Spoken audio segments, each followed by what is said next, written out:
Sino yan? May kailangan lang po.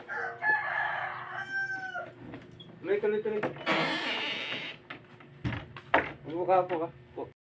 Sige, Manang, umupo ka na. Anong may paglilingkod ko po sa inyo? Magpakabit sana ako dok ng implant Para? para hindi po ako magbuntis. Tama yan. Para, ilan na ba anak niyo, Manang? 4 po. Tama yan. Lagyan na natin para hindi ka na mabuntis. Sige po. Kunting tiis lang. Dito gano'ng masakit.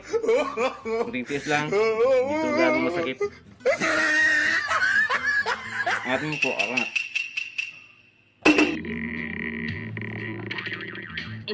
Bakit itlog po yung kinakabit niyo? Hindi man yan implant. Eggplant man yan. Eggplant yan para kontra buntis. Anong kontrabuntis? Ay, baka bukol man yan. Di sagabal na yan. Hindi man yan contraceptive. Sabi ko, Dok, implant, hindi eggplant. Yan na nga yan.